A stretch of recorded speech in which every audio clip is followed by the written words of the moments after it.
নাটোরের হালতিবিলের পাটুল এলাকার বোরো ধান চাষি ওয়াজেদ সরকার প্রায় ৩ বিঘা জমিতে করেছেন বোরোর আবাদ। ডিজেল চালিত শ্যালো মেশিনে চলছে পুরো জমির সেচ কার্যক্রম। তবে সম্প্রতি ডিজেলের দাম বাড়ার খবরে স্বস্তি নেই এই চাষির মনে।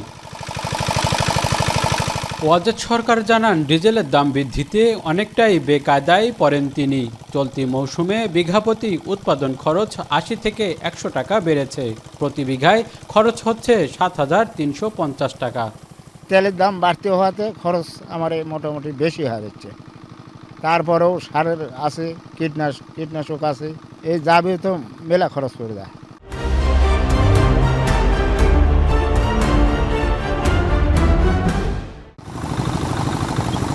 তার মতো চলন বিল ও হালতি বিলের হাজারো কৃষক জ্বালানি তেল ডিজেলের দাম বৃদ্ধিতে বিপাকে পড়েছেন। চাষিরা বলছেন, চলতি মাসের ১ ফেব্রুয়ারি থেকে হঠাৎ করে ডিজেলের মূল্য ১০৪ টাকা থেকে লিটার প্রতি ১ টাকা বাড়ানো হয়। এতে বোরো ধান উৎপাদন করতে অন্তত ৩.৫ কোটি টাকা বাড়তি খরচ গুনতে হবে বলছেন তারা।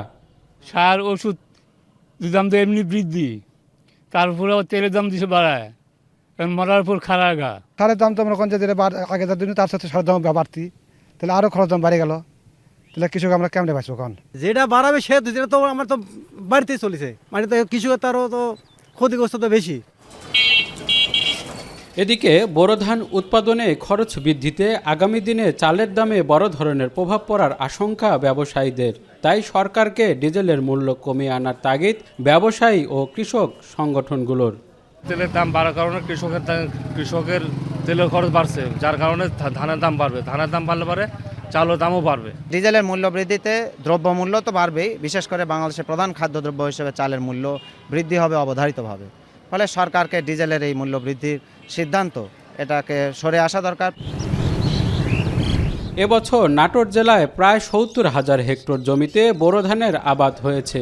কৃষি বিভাগ জানায়, জেলায় প্রায় ৪০,০০০ ডিজেল চালিত সেচ পাম্প রয়েছে, যার জ্বালানি চাহিদা ৩.৫ কোটি লিটার। মাহবুব হোসেন, এখন নাটোর।